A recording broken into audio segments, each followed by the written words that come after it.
motorsports enthusiasts. The 3 o'clock Formula One practice from Austin, Texas. Sprint Cup Series final practice, NASCAR America 5:30 and drive.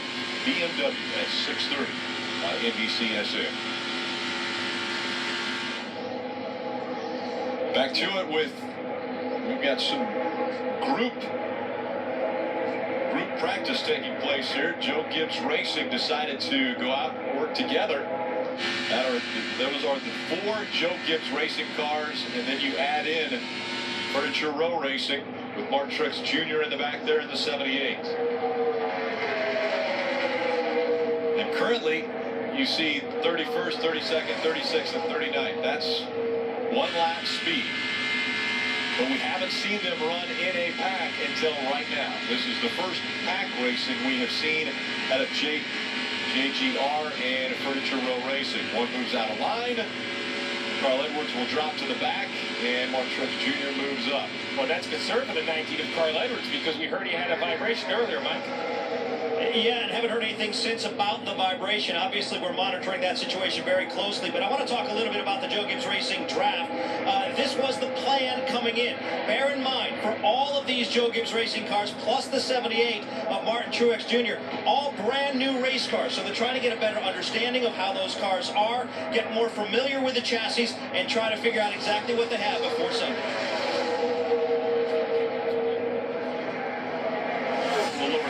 To go in this first practice session. Again, they will have another opportunity to be out on the track. Not sure we'll see much more of this pack type running in the second practice, as everyone will be trying to find some speed for qualifying tomorrow and see what they have on their own. This idea of running with your teammates seems to be spreading. We have the 4 Toyotas here as Casey Mears tries to jump on the back, and then we have 3 Hendrick cars with the 50 and Clint Moore, which is also a Hendrick engine, and Harry Scott Motorsports drafted here in the front stretch. So it seems like late in practice, as you talk, Rick, there weren't a lot of packs to be had. So these teams are going to have to kind of use their either engine alliances or team alliances to try to create a pack. Yeah, and this is the safest way to get into a draft, have the speed pick up a little bit, understand the travels of your cars. This is a much, much safer way to doing it.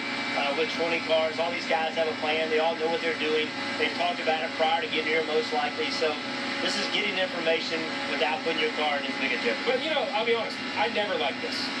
Because the other issue is, if someone does have a mechanical issue, I don't mean a crash. I think the drivers absolutely know what they're doing. But just the unforeseen mechanical issue, and you rank 3 or 4 out of the same company, right, while they all have backup cars, and you have a huge draw on the company to try to figure out engine placement and get the backups ready. So I do agree with you, Jeff. This is the safer bet, but there still is risk anytime the car is on the racetrack. And we saw the 19 drop out of the Joe Gibbs Racing lineup. And we had heard that earlier there was a vibration that they were a little bit concerned about. They've been doing quite a bit in the garage to rectify the situation. And Jeff, you had just mentioned earlier about how important it is when you come here, even if whatever situation you're in, to win. And I was reminded because my good friend Phil Parsons just walked into the booth. This is his only Sprint Cup Series win. It came at this very racetrack. That's how important it is.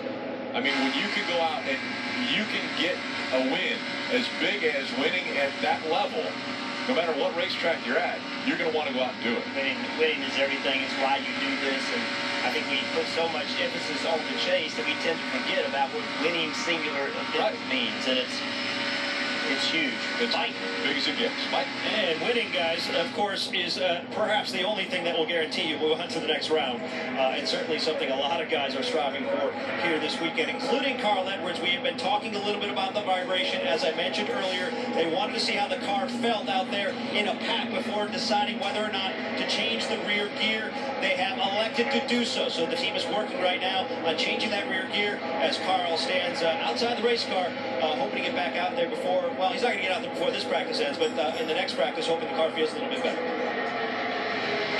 And So you see Carl Edwards and Dave Rogers as crew chief. Well, the third gentleman in this conversation is a NASCAR official, because by rule, the engine, transmission, and rear gear have to remain the same over the course of the weekend. Now, there are some areas where NASCAR will allow you to change those driveline components before qualifying. The idea is to not allow qualifying transmissions or gears, as we see the red and black signifying the end of practice. So we'll have to see what NASCAR's opinion is, but either way, they need to let NASCAR know that is a component they're going to change. And it's a situation where the team has to go to them and say, hey, we've got an issue. We've had an issue the whole practice.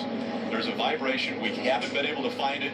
You going through tires, going through driveline. Now we're going to try the rear gear. Take a look at the chase grid and where they ended up in this first practice. Jimmy Johnson and Kevin Harvick, both with wins. They were in the top 15. After that, the only one in the top 15 in this group, Denny Hamlin and Martin Truex Jr. Everyone else back in the 20s. More to come on this Friday from Talladega Superspeedway, including Sprint Cup final practice at 5:30. Coming up next on NBCSN, Formula One Racing, U.S. Grand Prix practice from Austin.